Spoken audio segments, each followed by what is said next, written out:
ever been prescribed birth control, hormone therapy, or had an IUD placed, you've probably heard progesterone and progestin used as if they mean the same thing.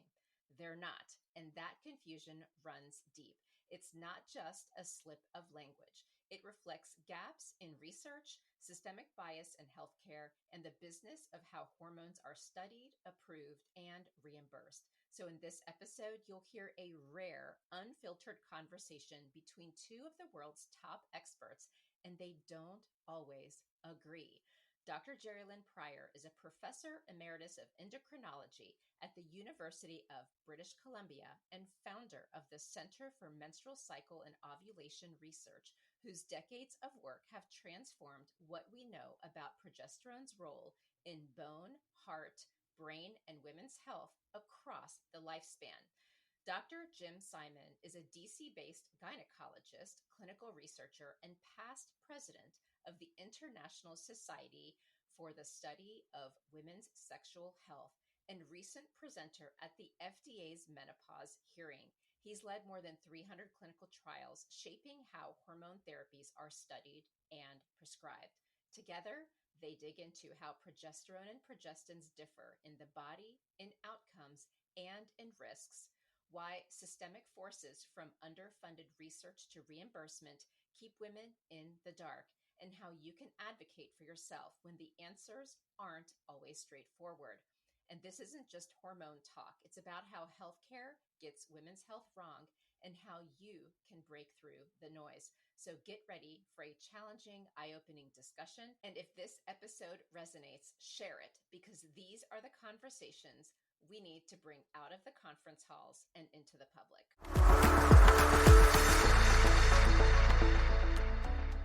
Dr. Simon and Dr. Prior, it's so great to have you both here. I'm going to just get right in, and we are going to talk about first the foundations, which is what is the difference between progesterone and synthetic progestin, and what does it mean in terms of risks and benefits? So who would like to start? Dr. Prior, maybe you can begin. And by the way, can I just say how this whole podcast started? Dr. Simon and I had a debrief because he had presented at the FDA hearing on menopause, and he and I were chatting, and I told him about my frustration about the progesterone-progestin mix-up that I keep hearing. And Dr. Prior, you have even said that you've seen papers where the terms are interchanged.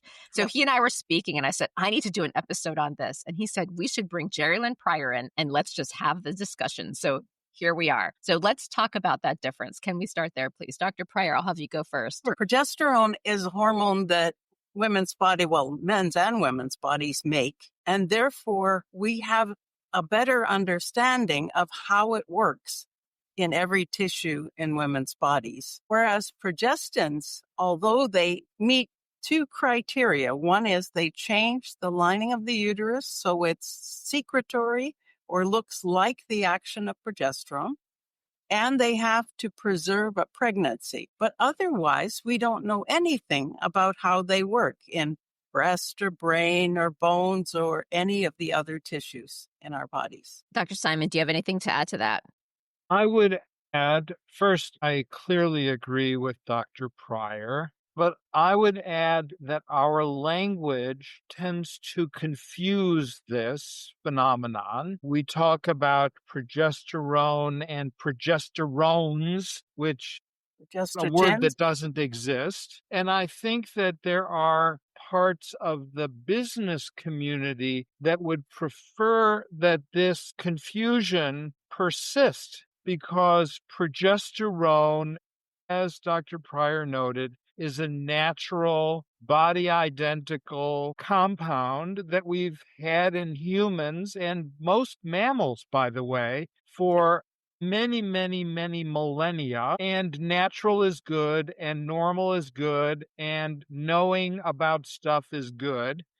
And if we can confuse it with what we don't know about, then by its very nature, those other compounds get some of the benefit of what we know about progesterone in being natural and normal and good, whether it's true or not. Right. And go ahead. Were you going to say something, Dr. Prior? I was going to say that I think one of the roots of the problem is that gynecology has accepted a term called progestogen. And this is apparently a bin in which progesterone and progestins both fit.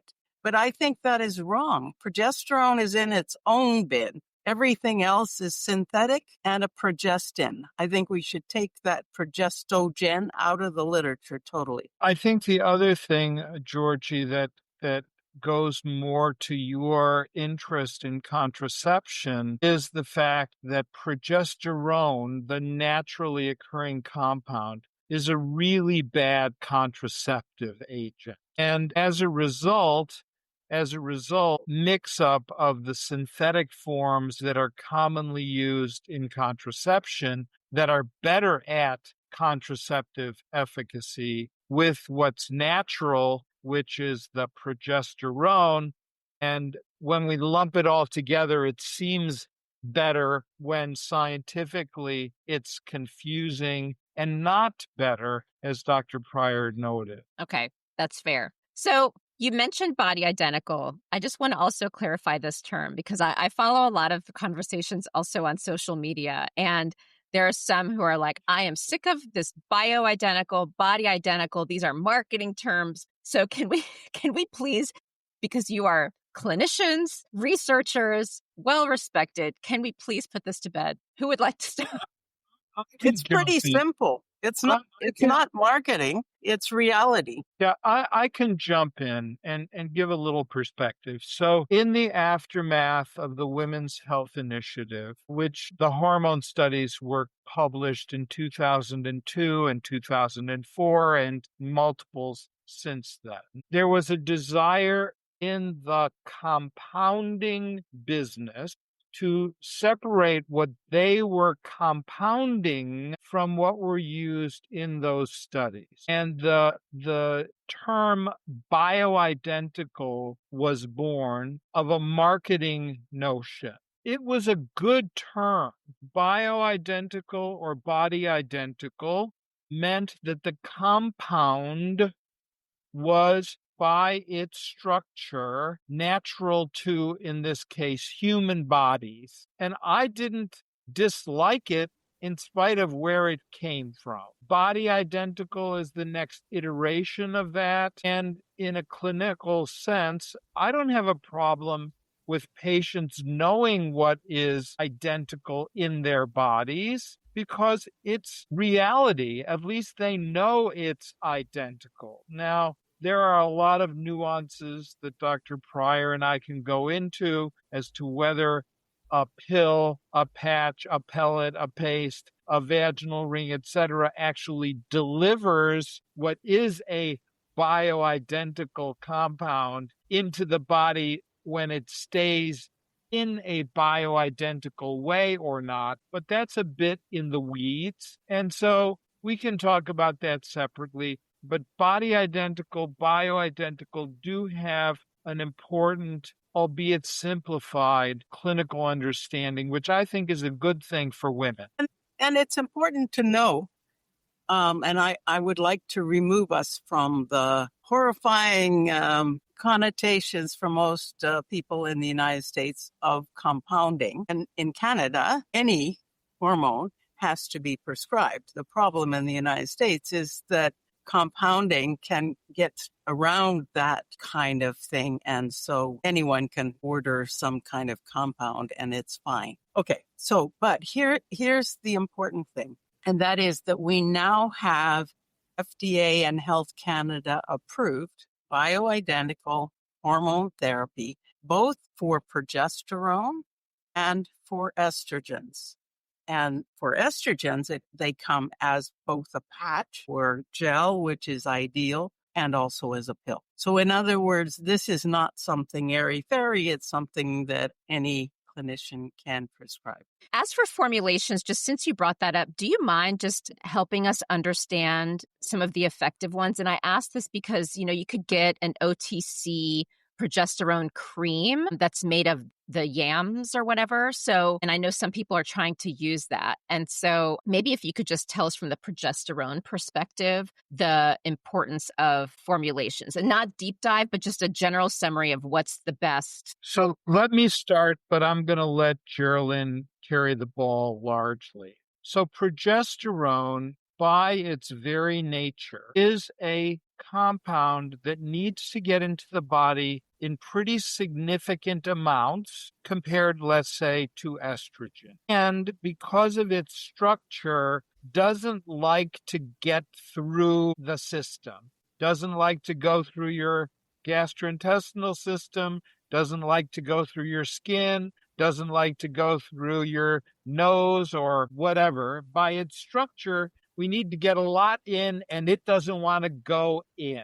That's really part of the issue. And it's something that I hope to have set Dr. Prior up for to talk directly to your question. But the answer is the structure of the actual compound does not lend itself to being absorbed in large amounts. Fair enough. And one of the important things that we need to cover is that when you want to give a full luteal phase equivalent dose of oral micronized progesterone, the natural form that we have as a compounded capsule, you have to give 300 milligrams, and you need to give it at bedtime. The reason for bedtime is because its major side effect, if you will, is drowsiness. So it improves deep sleep. And unfortunately, the dose, the original size of the capsule is 100 milligrams, and you need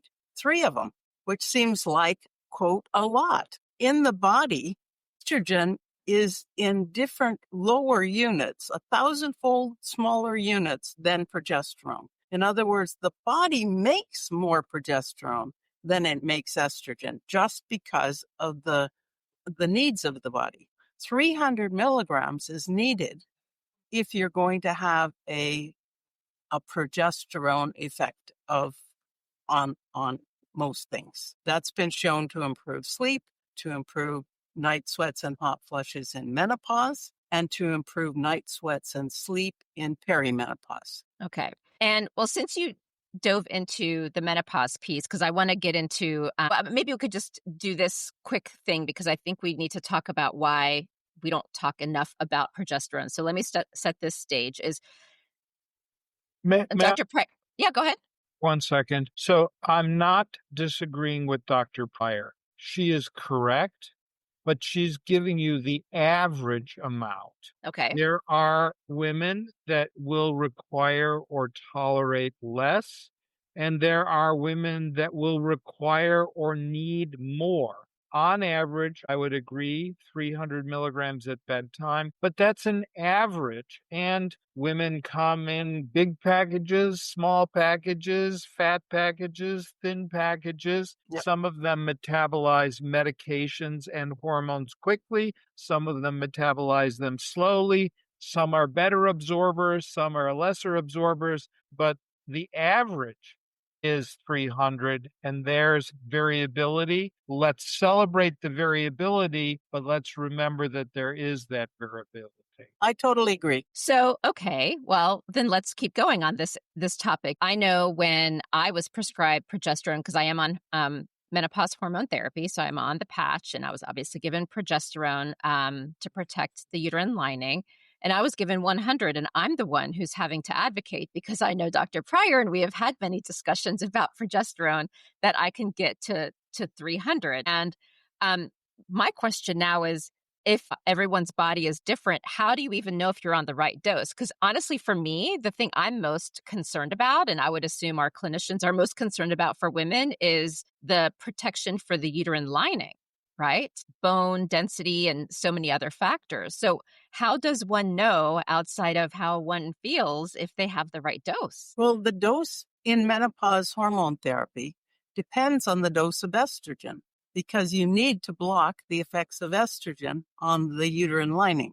Estrogen is a very powerful hormone. It makes every tissue grow, and it continues to make tissue grow. That's the reason progesterone is so important, because it counterbalances and slows that potential overgrowth caused by progesterone. My mind is blown. No, I don't think I've ever heard anyone discussing it in this way, and it makes sense. Dr. Simon, I'd love your reaction. No, I think that's absolutely correct. I would like to answer your question more directly, and it's going to seem like it's a Washington, D.C. answer because we here in D.C. have a lot of politics, but it's not meant to be. Okay. So the regulators, whether they are Health Canada or the FDA, have in their heads, and for some good reasons, not always good reasons, but for good reasons, that we should be using the lowest dose of whatever it is that is able to create or affect whatever we're trying to create or affect for a reasonable or short period of time. That is a treatment mentality rather than a preventive or a normative mentality.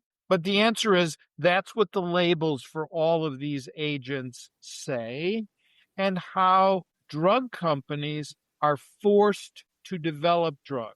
What's the lowest dose of progesterone that we could give the average woman, let's say on a daily basis, to prevent the uterine lining from growing in menopause in a woman who's on a low dose of estrogen? And so we come up with 100 milligrams rather Low dose of than... estrogen is not always the case. Absolutely. So we have to evolve in our thinking as practitioners when a woman is on a higher than a very low dose of estrogen, or she wants a truly progesterone related effect outside this little low dose for her uterus, or she doesn't absorb it well, or she metabolizes it a lot, or she has bleeding suggesting that she's not getting enough antagonism for the estrogen dose that she is on, etc. So these are guidelines and the approach to a treatment effect, not a prevention effect, and are not individualized, which is something that we in the clinic must do to provide personalized care to a woman who either has a problem or has a different need or is looking for a different effect than just preventing the estrogen impact on her uterus in her body. Georgie, if I can, Please. the idea of the lowest amount of hormone is applied in real life to progesterone, but it's not applied to estrogen.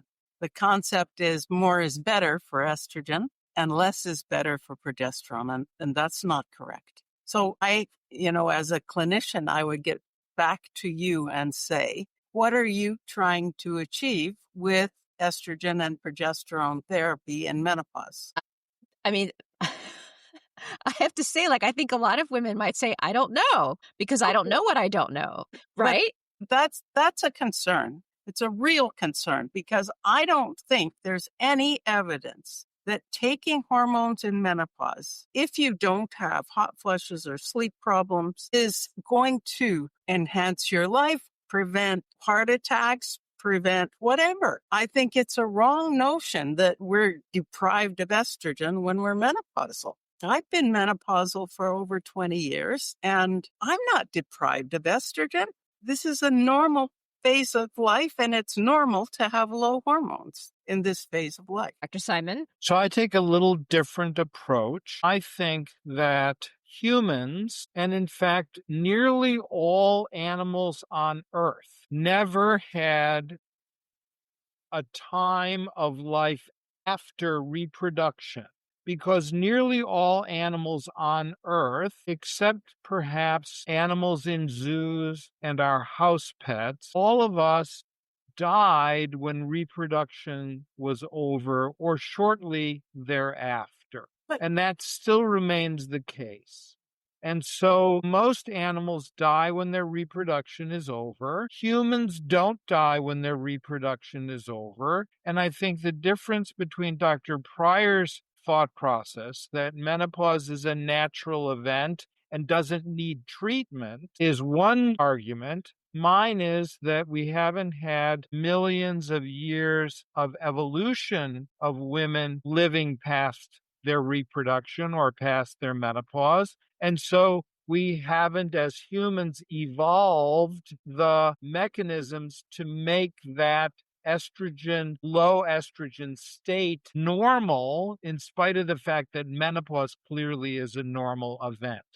And we're never going to agree on that. It's a different point of perspective. One point of perspective is, as Dr. Prior clearly enunciated, that she's fine, she doesn't need anything, and she's okay with low hormones of menopause, the natural state of affairs of menopause. And my argument, my approach would be there are biologic reasons for women to be on hormones past menopause and to maintain some of those hormonal benefits of the premenopause and evolve with hormones to see if and to understand if we can increase the reproductive lifespan, at least in terms of hormones. Okay, so first of all, there's strong historical evidence that women have lived to old ages. I mean, it's recorded in the New Testament, in the Old Testament. It's recorded in many, many cultures. What is different is that we're surviving childhood.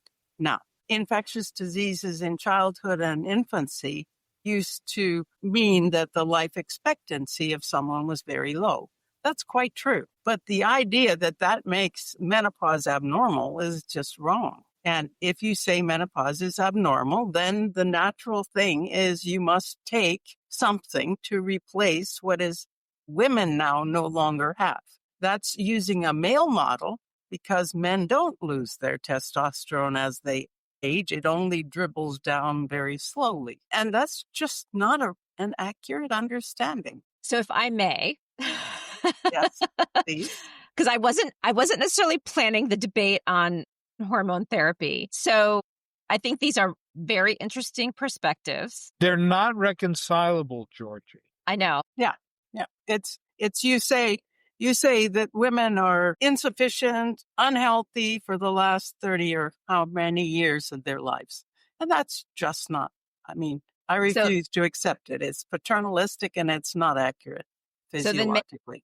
May I ask, because we are here to definitely talk about progesterone and its benefits and the differences between progesterone and progestin. And so may I bring us back then to the differences between these two hormones? Yes, please. And I'd like to make the point that I said at the beginning, and that is that we can know from physiologic studies and from observational data the actions of progesterone in different tissues. But we can't know, unless a study has specifically looked at it, the actions of a progestin in different tissues. And the best example is that medroxyprogesterone acetate, which was used in the Women's Health Initiative, has similar actions, acts through the progesterone receptor in bone, but it acts through the glucocorticoid or cortisol receptor in the breast. In other words, we didn't know that. So it increases breast cancer, and that is not what progesterone does. So it acts different than progesterone in the breast. So the same is true for all of the progestins that are made from testosterone sometimes, from mineralocorticoid binding thing, other times from progesterone, other times. And even some progestins are metabolized and excreted through estrogen. And, how is that a progesterone effect? So may I just clarify, to backtrack, in the WHI study, there was an estrogen and progestin arm and an estrogen and progesterone arm. And No. There was an estrogen alone arm in women who'd had a hysterectomy or a hysterectomy and ovariectomy, and there was an estrogen and progestin arm. And it was a prevention trial. They weren't treating hot flushes. They tried to avoid enrolling anyone who had really bad sleep or really bad hot flushes because we were trying in that trial to find out whether hormone therapy was preventative of the things that bother us as we become older. Dr. Simon. So I would also say that while we are focusing on this discussion on the differences between progestins and progesterone, and clearly the Women's Health Initiative used a bioidentical form of a progestogen, in this case, medroxyprogesterone acetate. I would also argue that it didn't use a naturally or bioidentically normal type of estrogen. It used conjugated equine estrogens. And whether you like conjugated equine estrogens or you don't like conjugated equine estrogens, it's not a natural bioidentical estrogen, for better or worse. And so the study itself, while it gave us a lot of important information, I'm not sure it gave us a lot of important information on the question of bioidentical, body identical estradiol or progesterone. So, and the problem there with that conclusion is that the regulating agencies, both Health Canada and the FDA, took the results of the WHI study, as did the EMA in Europe, and made changes to the regulation of all hormones, whether body identical, bioidentical, vaginal, etc., based on the results of this very large clinical research trial that didn't involve any of the chemical agents or compounds that Dr. Prior and I have been talking about with you on this podcast. So then may I move to the next question, because this is one of the things that influenced me wanting to have this conversation in the first place, which is I speak to so many women who are on the estrogen patch. Most are on the patch, and they say that they're on the Mirena IUD and that their doctors do not prescribe progesterone. And I'm concerned about this. And I'm very curious from the two of you if this is concerning. So if a woman is needing to take, and by the way, the other confusing part of this is they're taking the IUD because they're in perimenopause. They may not know if they're in menopause. That's a whole other layer to this. But I guess the formula here is if said woman is on the patch with the Mirena IUD or just given birth control, right? Is that not the smart thing to do, and they should be on progesterone? That's really my question. Okay, let's not confuse perimenopause and menopause here for a minute. And I would like us to talk only about menopause at the moment. And I would just say that the Mirena IUD releases or elutes a progestin into the local uterine lining and will prevent endometrial cancer. Okay.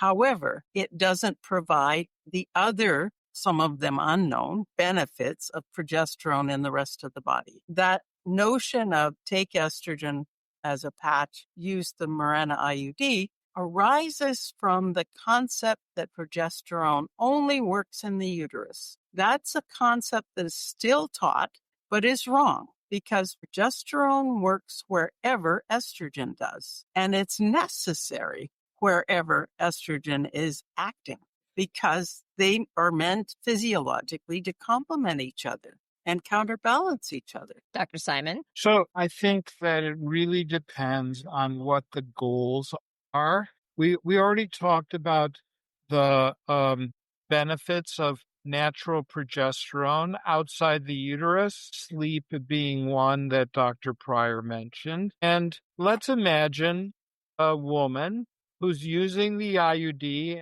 as prevention of the stimulatory growth effects of estrogen on the uterine lining. I think we can agree that IUD is going to work for that endpoint. But let's imagine that woman and her identical twin sister, one of them who sleeps great and has no sleep issues, and the other that's having terrible sleep issues, and they are the exact same person, and they're both identical twins. One might benefit clearly, directly, without experimentation, on having progesterone added for the benefit of sleep in her case. The other might choose not to take any progesterone, in spite of the fact that I agree with Dr. Prior, there are extrauterine benefits and effects of natural progesterone. But this twin, the other twin, may choose not to use progesterone for sleep because she perceives that her sleep is perfect from the get-go. So I think the take-home message for your audience is that while there may be scientific benefits from progesterone, there may be women who have side effects from progesterone. We need to look at her, whoever that woman is in my office or Dr. Prior's office, and find out what her goals are, what her levels are, and tailor our scientific understanding to what might be best for her. Okay. I love that you two see so differently on some of these things. We don't know for sure that woman on estrogen and Mirena IUD, levonorgestrel releasing IUD, is not going to have an increased risk for breast cancer. We don't know that. There is some systemic absorption of the low dose progestin in the IUD. And, it's one of those things that the FDA and many people are blinkered. They can't think physiologically because of that concept that progesterone only works in the uterus. So I'd like to talk about perimenopause for a minute, because I think I know that the hormonal milieu of perimenopause is very different than the hormonal milieu of menopause. Yes. And at the present moment, we do not have any therapy other than progesterone that's been shown to be effective for treatment of night sweats and sleep problems, the two main things that bother perimenopausal women. And yet, all over this world, in every regulatory body and every menopause or other type society that gives guidelines, say it's fine, it's recommended to give estrogen and progestin or progesterone in perimenopause. And I find this is very strange, because without a randomized controlled trial, how do we know it's safe? How do we know it's effective? And there has not been a large randomized controlled trial adequately powered of estrogen and progestin or progesterone in perimenopause. Fair point. And this is one of the issues with so many women's health questions, where we just don't have enough of the studies. One more question, though, about how you describe the Mirena IUD. So what about if someone is on a pill, the birth control pill, that is progestin? Does that act the same way as the Mirena IUD? Because the IUD is placed in the uterus. The birth control pill is. Okay. They have to be. Okay. Protective. And so enough progestin to balance the high dose estrogen. Okay. Georgie, it's why women who are taking birth control pills have very light or many times no periods or bleeding episodes, because the progestogen that also affords contraception from those pills provides significant anti-estrogen effect in the uterus, and so there's little or no uterine lining to bleed under those circumstances. Okay. But that's a different comment from what Dr. Prior's talking about in the perimenopause. We've just discussed, and what I've just emphasized, those are pharmacologic effects, not physiologic effects. And Dr. Prior's comment, which is a very apt one, is that we don't have good understanding of or treatment data, particularly long-term treatment data, of the perimenopausal woman in her altered hormonal milieu. We know it's altered, that's without question. We know that she has side effects of those alterations, simple ones like heavy menstrual bleeding or increase in her premenstrual symptoms or irregular periods. Those are without a doubt true, but we just don't have an understanding, either a physiologic one or a treatment one, for what would happen if we replaced, if you will, in a physiologic way in that perimenopausal woman, estrogen, natural estrogen and progesterone, and how would those things affect some of these non-uterine focused, maybe non-gynecological even focused changes that women have during that time frame. So I would like to give my physiologic perspective on what's happening in perimenopause. And through most of perimenopause, until at least a person has skipped a period, which would say they're in late menopause transition or whatever, estrogen is dramatically increased and swinging. Even in asymptomatic women, it's statistically significantly higher than in premenopausal women. Estrogen is higher, stress hormones are higher, and progesterone is lower than in premenopausal women. So that occurs because the body has changed or prevented the normal feedback loop by decreasing inhibin beta or B. So why would giving more estrogen to someone whose estrogen is already high fix a problem? It doesn't make any sense to me. It potentially could give toxically high levels of estrogen. Do you have additional thoughts, Dr. Simon? No, I don't. I think we need to do some studies in the perimenopause to test that hypothesis to prove that it's true, or that we could offset the high levels of estrogen by giving more natural progesterone. But Yes. I don't think those studies have been done or Right. are even thought of or planned. I think it's a reasonable hypothesis. I did a meta-analysis published in Endocrine Reviews as part of a big review of perimenopause endocrinology in 1998. And that meta-analysis showed what I just said, that within center, women who were perimenopausal, as defined by the clinicians in that center, had higher estrogen levels than did premenopausal women, matched for cycle phase. That's not hypothesis. These are data. And we know that the feedback loops are broken because inhibin B is an important one in controlling the amount of FSH and therefore the number of follicles that are stimulated in each cohort.